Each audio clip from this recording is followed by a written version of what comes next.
Salut à tous, mon bureau Linux. Audacity a été racheté en mai 2021 par Muse Group. Donc grosso modo, 2 ans après, que deviennent tous ces forks d'Audacity, puisque ceux-ci ont été là parce qu'à un moment, Muse Group a voulu installer, on va dire, de la télémétrie pour analyser, on va dire, l'utilisation d'Audacity. Donc en fork, on a eu Audacium, Saucedacity, Snidacity, Tenacity et bien d'autres. Donc on va voir 2 ans après que deviennent tous ces forks. Donc le premier qui s'appelle Audacium, lorsqu'on va sur la page GitHub du projet, donc c'était archivé par le propriétaire le 11 janvier 2023 en lecture seule, puisque maintenant Audacium a officiellement fusionné avec Tenacity. Donc si vous utilisiez avant Audacium, faut utiliser Tenacity. Deuxième fork qui est Saucedacity. Donc là, on voit que maintenant, eux aussi, ils se retrouvent dans l'équipe, là c'est dû à la traduction, mais eux aussi se trouvent dans l'équipe de Tenacity. Autre fork, qui a fait un peu parler, donc Snidacity, pourquoi je dis ça? C'est qu'à un moment, il y a eu une embrouille entre Snidacity et Tenacity, notamment un des développeurs principaux de Tenacity, truc de harcèlement, on va pas revenir dessus, mais lorsqu'on va sur la page snidacity.org, on voit que le nom de domaine, il est à vendre. Donc on va dire que tous ceux qui étaient sur, on va dire, ce fork, ils ont dû, on va dire, faire autre chose ou intégrer l'équipe de Tenacity. Et en dernier, donc Tenacity, donc là on voit qu'on peut télécharger pour Windows, Linux, FreeBSD, vous avez une documentation, vous avez donc une capture d'écran du logiciel, les différentes caractéristiques.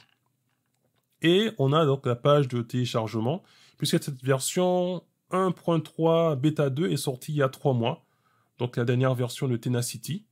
Bien souvent, ce que j'avais l'impression, j'ai pas souvent parlé de ces forks, j'avais l'impression que tous ces forks proposaient pour Windows un point exécute facilement installable, et pour Windows, c'était, ou pour Linux, c'était, on vous donne le code de source, démerdez-vous pour installer, on va dire, le fork.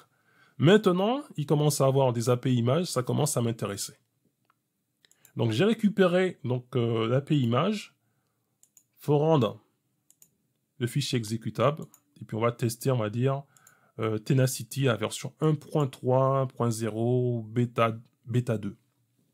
Donc là, on a une petite information disant que c'est une version pré-release, donc il peut à ne pas utiliser dans un environnement de production, puisque cette version peut contenir des bugs et on peut aussi avoir une possibilité de perte de données. Donc 1.3.0, la bêta, le thème par défaut, il est noir, il est sombre, donc on va aller dans les préférences pour voir qu'est-ce qu'on propose comme autre thème. Donc il y en a plusieurs, c'est pas comme dans Audacity où il y a 2-3 thèmes qui se battent en duel. Ici, on retrouve des thèmes des anciens forks, par exemple Saucedacity et tout ce qui est Audacium. Donc on peut partir sur du Light Blue pour voir qu'est-ce que ça donne. Voilà, et je vais essayer Pro Tools. Et puis après on va regarder que nous propose ce Tenacity.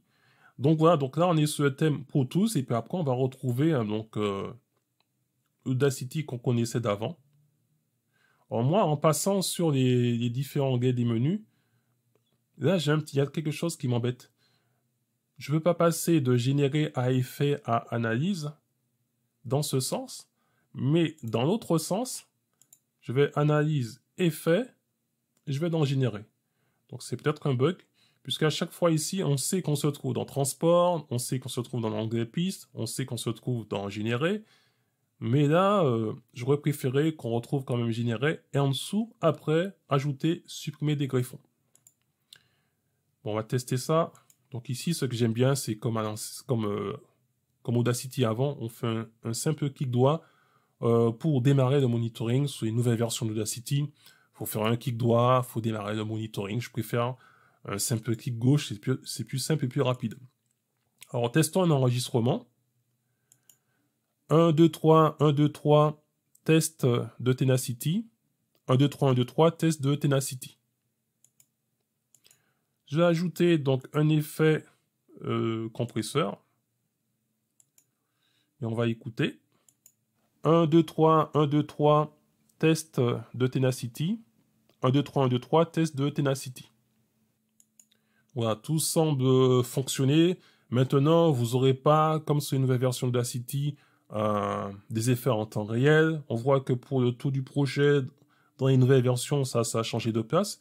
Est-ce que maintenant l'équipe de Tenacity va garder tel quel Audacity dans sa forme avant le rachat par Muse Group, ou est-ce qu'après maintenant ils vont, on va dire, intégrer par exemple les effets en temps réel qu'on trouve maintenant dans les nouvelles versions d'Audacity?